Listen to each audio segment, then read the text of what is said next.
Dependensi atau ketergantungan merupakan konsep yang mendasari normalisasi. Nanti bab setelah ini kita akan belajar tentang normalisasi tabel.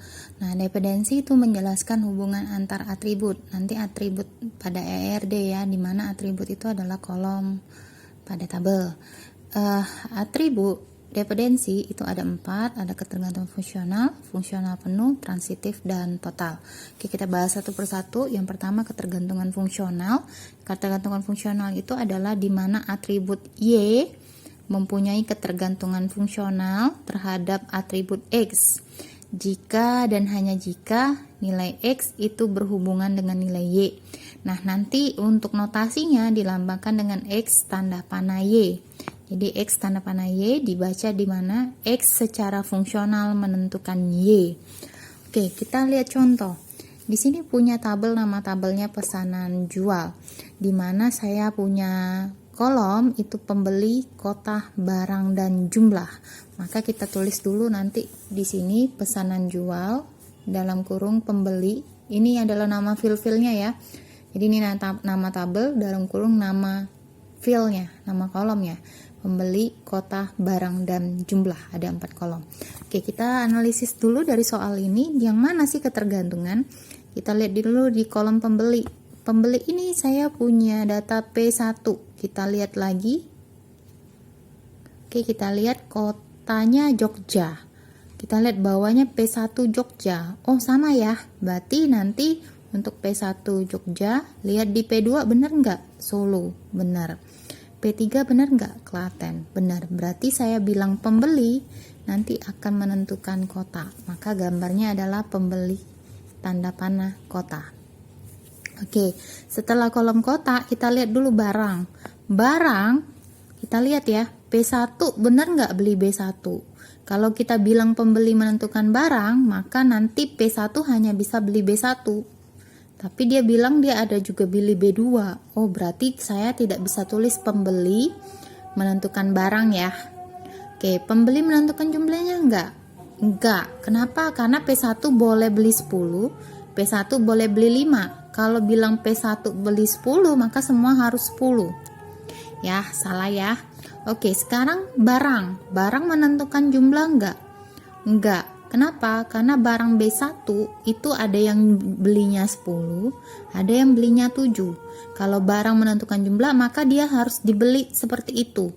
Ya, jumlahnya sama. Jadi yang benar apa? Yang pertama, pembeli dan barang menentukan jumlahnya.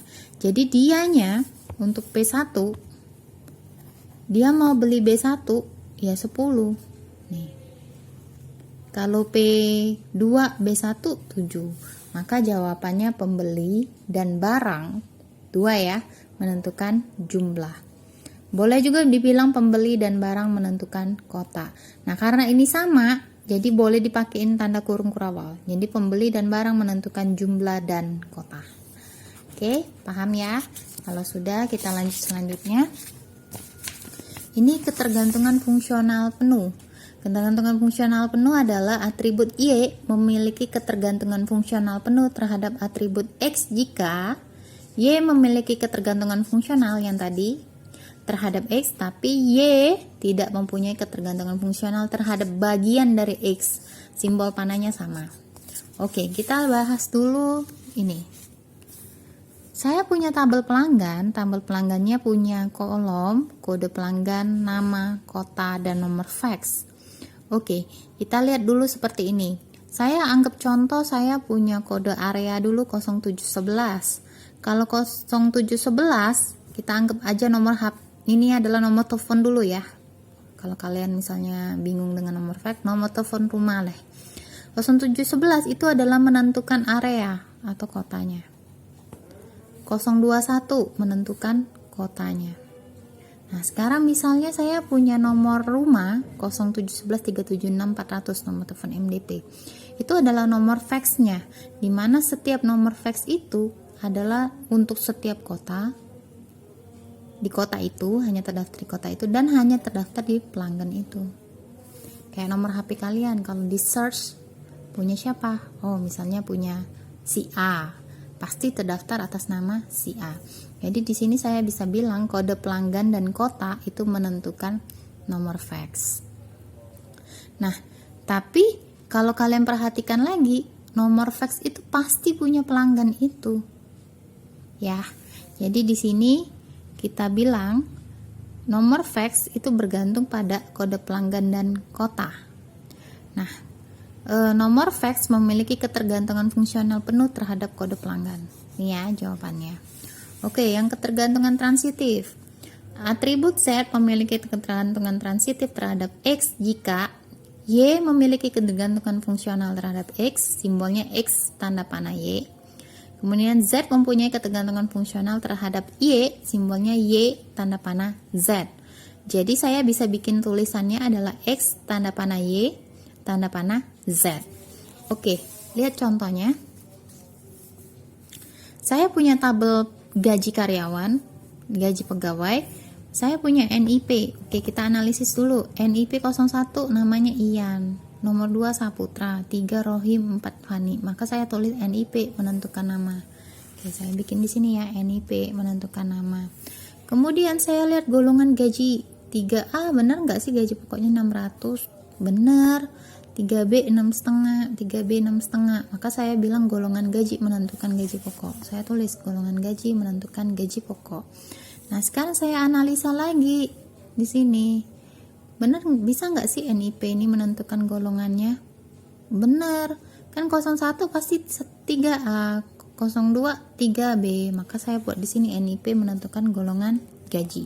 Kalau saya bikin kesimpulan ini X, ini Y, kemudian golongan gaji tadi Y dan Z, maka saya bisa memberi kesimpulan bahwa ya gaji pokok yang terakhir dong, yang Z-nya ya, gaji pokok memiliki ketergantungan transitif terhadap NIP. Ini ya, gaji pokok memiliki ketergantungan transitif terhadap NIP. Oke, sekarang ketergantungan total. Nah, total ini paling mudah ya, dimana atribut Y memiliki ketergantungan total terhadap X jika bolak-balik dia. Y memiliki ketergantungan fungsional terhadap X, dan X juga memiliki ketergantungan fungsional terhadap Y. Nah, notasinya X bolak-balik ya, simbol tanda panah bolak-balik terhadap Y. Tuh, artinya bisa. Oke, kita lihat lagi. Misal nih punya contoh, saya punya contoh pegawai. Tabel pegawai punya nomor induk, nama, tempat lahir, tanggal lahir, alamat. Oke, saya bikin dulu atributnya. Nomor induk menentukan nama. Anggap aja NPM kalian tuh. NPM kalian itu pasti ya punya nama kalian itulah. Nah, sekarang dia punya ketergantungan fungsional, bisa nggak? Bisa. Syaratnya nama, misalnya nama Michael. Nama Michael itu NPM 01. Tapi bisa nggak nama menentukan nomor induk? Bisa, dengan syarat tidak ada nama Michael lagi ya. Jadi saya bikin ini nih, bolak-balik.